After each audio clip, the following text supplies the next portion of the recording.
बिस्मिल्लाहिर्रहमानिर्रहीम। अस्सलाम वालेकुम। मैं हूं आयशा और वेलकम करती हूं आपको अपने यूट्यूब चैनल आयशा के किचन में।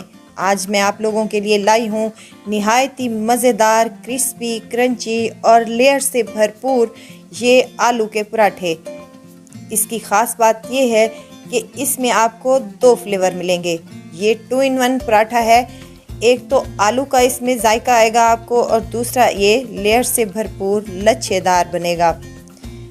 लच्छेदार आलू का ये पराठा हम बनाएंगे अपने किचन में। खाने में बहुत ही टेस्टी और मज़ेदार होता है और बनाना इसको बहुत ही आसान है।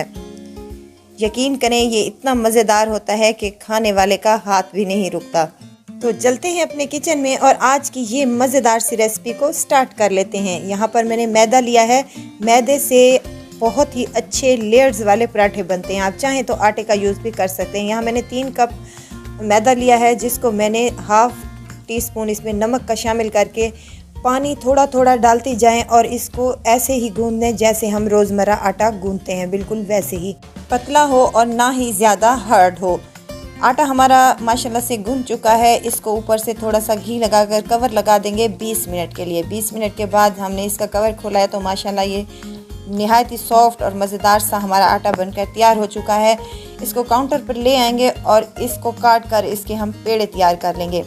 पेड़े आप अपनी मर्ज़ी के मुताबिक बना सकते हैं। अगर आप बड़े पराठे बनाना चाहते हैं तो आप पेड़े बड़े बना सकते हैं। यहाँ पर मैंने मीडियम साइज़ के पेड़े तैयार किए हैं। पेड़े मेरे रेडी हो चुके हैं। अब इनको 15 मिनट तक रेस्ट देंगे हम। यहाँ मेरे पास आलू हैं। इसकी फिलिंग तैयार कर लेंगे पराठे की, जो निहायत ही मज़ेदार और टेस्टी होती है। यहाँ पर मेरे पास 1 चम्मच कुटा भुना ज़ीरा है, ये इसमें शामिल कर दें। और कुटा हुआ यहाँ पर मेरे पास खुश्क धनिया है। इसके चंक्स रहने चाहिए, बहुत ही टेस्टी लगते हैं। नमक और अजवाइन शामिल की है मैंने हाफ टी स्पून और 1 टीस्पून यहाँ पर कुटी हुई लाल मिर्च है मेरे पास। कसूरी मेथी है 1 चम्मच के बराबर और हरा धनिया शामिल कर रही हूँ। बारीक कटी हुई हरी मिर्चें भी इस्तेमाल कर सकते हैं आप। हाफ़ टी स्पून यहाँ पर मैंने चाट मसाले का और हाफ़ टी स्पून अमचूर पाउडर का शामिल किया है। निहायत ही टेस्टी और मज़ेदार लगते हैं। यहाँ तमाम चीज़ों को आपस में मिक्स कर लेंगे ताकि हमारा जो मिक्सचर है आलू वाला निहायत ही टेस्टी और मज़ेदार सा बन जाए। यहाँ मिक्सिंग अच्छे से हो चुकी है। अब यहाँ पर आप नमक और मिर्च की मिकदार यहाँ पर टेस्ट कर सकते हैं। मेरा बिल्कुल परफेक्ट है। अब इसको साइड पर रख देंगे और हमने पेड़ों को अच्छा खासा रेस्ट दे चुके हैं। अब एक पेड़ा उठाएंगे, काउंटर पर थोड़ा सा मैदा डस्ट करेंगे और इसको हाथ की मदद से थोड़ा सा बेल कर बेलन की मदद से इसको हम चपटा सा बेल लेंगे। लंबाई के रुख बेलना है, गोलाई में नहीं बेलना। रोटी को बेलते वक्त ना ही ज़्यादा ये मोटी हो और ना ही ज़्यादा बारीक हो। दरमियाने साइज़ की ये रोटी हम तैयार कर लेंगे लंबाई के रुख में। रोटी मेरी तैयार हो चुकी है। अब यहाँ पर मैंने ले लिया है घी। घी है मेरे पास हाफ़ कटोरी के करीब। आप जितनी आपको रिक्वायर हो आप उसमें शामिल कर सकती हैं। 1 चम्मच यहाँ पर मैंने मैदे का शामिल किया है और इसका एक पेस्ट सा हम बना लेंगे और इसको साइड पर रख देंगे। अब हमने जो आलू की मज़ेदार सी फिलिंग तैयार करके रखी थी उसका हम अच्छा खासा एक पेड़े की तरह उठाएंगे और एक साइड पर इसके तमाम ये आलू की फिलिंग हम यहाँ पर अप्लाई कर देंगे। पराठे को लंबाई के रुख में इसलिए बेला है कि हाफ़ पर हमने आलू की फिलिंग रखनी है और हाफ़ इसको हमने छोड़ देना है। जो हाफ़ हमने छोड़ दिया था उस पर ये जो घी का हमने मिक्सचर तैयार किया है वो अच्छे से लगा लें और इस पर थोड़ा सा मैदा डस्ट कर इसको हम फोल्ड कर लेंगे। एक साइड इसकी फोल्ड करेंगे और दूसरी साइड पर भी इसी तरह हम घी मैदा जो भी आपने बनाया है उसको अप्लाई करके थोड़ा सा ऊपर से खुश्क मैदा डस्ट कर लेंगे। इसी तरह हम फोल्ड करते जाएंगे और घी वाला बैटर लगाकर ऊपर से मैदा डस्ट करते जाएंगे। बिल्कुल इसी तरह जिस तरह से मैं कर रही हूँ बिल्कुल इसी तरह से करना है तो आपके पराठे निहायत ही शानदार और मज़ेदार बनेंगे। यहाँ अगर आपको मेरी वीडियो ज़रा सी भी अच्छी लग रही है तो लाइक करें, सब्सक्राइब करें और साथ ही में बेल आइकन के बटन को भी ज़रूर प्रेस कर दिया करें ताकि हर नई आने वाली वीडियो आप तक पहुंचती रहे। और अपने फैमिली और फ्रेंड में भी ज़रूर शेयर किया करें। आपका बहुत बहुत शुक्रिया।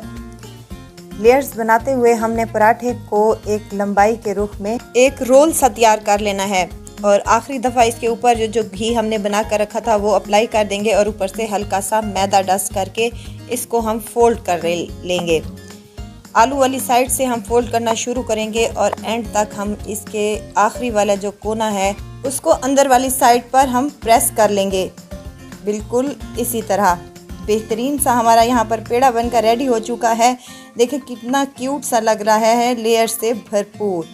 अब यहाँ पर तमाम पेड़े मैं अपने रेडी कर लूँगी और पेड़ों को रेस्ट बिल्कुल भी नहीं देना, बस इनको हमने काउंटर पर थोड़ा सा मैदा डस्ट करके हमने इसको हाथ की मदद से अच्छे तरीके से फैला लेना है।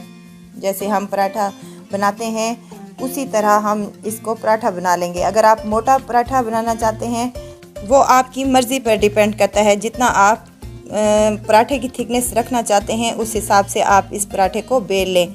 अब बेलन की मदद से नहीं बेलना बल्कि हाथ की मदद से ही बेलना है। बेलने से अगर हम बेलेंगे तो इसकी लेयर्स ख़राब हो सकती हैं। देखें कितना क्यूट और मज़ेदार सा पराठा हमारा बनकर रेडी हो चुका है। तवे को मैंने मीडियम फ्लेम पर गर्म करने के लिए रख दिया था। पराठा अपना यहाँ पर अप्लाई कर देंगे और हल्का सा नीचे से पक जाए तो इसकी साइड को हम चेंज कर देंगे और दूसरी साइड भी इसकी थोड़ी सी पक जाए तो इसको भी चेंज करके हम इस पर घी अप्लाई कर देंगे। आप यहाँ पर मक्खन का यूज़ भी कर सकते हैं, इससे भी आलू का पराठा निहायत ही टेस्टी और मज़ेदार बनेगा। यहाँ अच्छे से सेक लें और पराठा हमारा रेडी हो जाएगा इंशाल्लाह ताला। अभी से देखें, मैं कैमरा आगे करके आपको दिखा रही हूँ, लेयर्स अभी से खुलना स्टार्ट हो चुकी हैं। बहुत ही शानदार और बहुत ही मज़ेदार सा ये पराठा होता है। एक दफ़ा मेरे कहने पर इस पराठे को ज़रूर ट्राई कीजिएगा और मुझे ज़रूर कमेंट बॉक्स में बताइएगा कि आपको मेरे ये पराठे कैसे लगे हैं। बहुत टेस्टी और बहुत मज़ेदार होते हैं। अचार के साथ आप इनको सर्व करें या आप इनको एज इट इज़ खाएं, बहुत ही टेस्टी और बहुत मज़े के लगते हैं। बहुत क्रिस्पी, क्रंची और मज़ेदार लेयर से भरपूर ये पराठे हमने आज अपने किचन में तैयार किए हैं, जिसको बनाना बहुत ही आसान है और खाने में तो ये बहुत ही मज़ेदार और शानदार हैं। ये देखें, आपको लेयर्स चेक करवा दूं, इसकी लेयर्स इतनी मज़े की बनी हैं कि खाने वाला खाता ही रह जाएगा इंशाल्लाह ताला। तो ज़रूर ट्राई कीजिएगा और दुआओं में मुझे ज़रूर याद रखिएगा। खुश रहें, खुशियाँ बांटें। इजाज़त चाहती हूँ, फिर आऊँगी इंशाल्लाह नई और मज़ेदार सी चटपटी रेसिपी के साथ। आयशा को दीजिए इजाज़त। अपना बहुत सारा ख्याल रखिएगा, दुआओं में मुझे याद रखिएगा। अल्लाह हाफिज़।